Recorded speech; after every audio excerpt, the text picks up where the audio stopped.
नमस्कार, देशोन्नती संपादकीयमध्ये मी ऐश्वर्या शिंदे आपलं स्वागत करते। महाराष्ट्राची सध्याची राजकीय परिस्थिती पाहिली तर निवडणुकीत कोणता गट किंवा आघाडी बाजी मारेल हे सांगता येणे कठीण आहे। सध्या तरी दोन्ही बाजूंना समसमान संधी असल्याचे दिसते। लोकसभा निवडणुकीत महाविकास आघाडीने महायुतीला सरळ मात दिली, परंतु नंतरच्या काळात पुलाखालून बरेच पाणी वाहून गेले आणि बरेच वाहून जाणार आहे।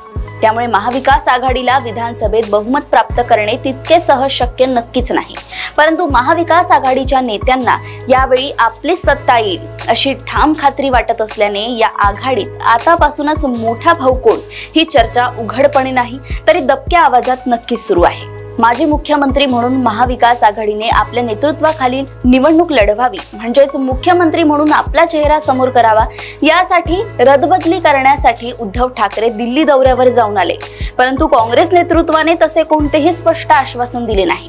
ठाकरेंच्या शिवसेनेतील अनेक नेत्यांचे म्हणणे असे आहे की उद्धव ठाकरेंमुळे काँग्रेस आणि राष्ट्रवादीला फायदा झाला, परंतु त्या दोन पक्षांमुळे उद्धव ठाकरेंच्या शिवसेनेला तितका फायदा झाला नाही।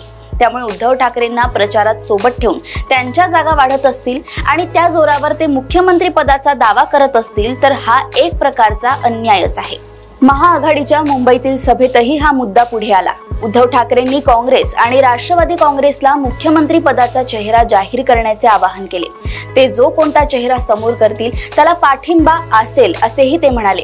हे दोन्ही पक्ष असे काही करू शकत नाही याची पूर्ण जाणीव उद्धव ठाकरेंना आहे। त्यामुळे अप्रत्यक्षरित्या तुमच्यात एकमत होत नसेल तर मीच योग्य पर्याय ठरतो असे उद्धव ठाकरेंना आडून सुचवायचे आहे। तुर्तास मुख्यमंत्री पदावर तिन्ही पक्षांचा डोळा आहे आणि सध्या तरी ज्यांचे आमदार अधिक त्या पक्षाचा मुख्यमंत्री असेच सूत्र समोर येते। या सूत्रामुळे निवडणुकीत एकमेकांचे उमेदवार पाडण्याचे काम होऊ शकते ही भीती उद्धव ठाकरेंना वाटत आहे। त्यामुळे निवडणुकीच्या आधीच मोठा भाऊ कोण हे ठरवून मोकळे व्हावे असे त्यांचे मत असले तरी काँग्रेस आणि राष्ट्रवादीचे इच्छुक नेते हे होऊ देणार नाही हे देखील तितके स्पष्ट आहे।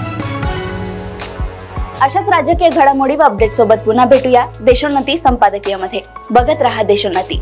नमस्कार। ठळक घडामोडींसाठी देशोन्नती न्यूज चॅनलला सबस्क्राइब करा आणि बेल आयकॉन प्रेस करा।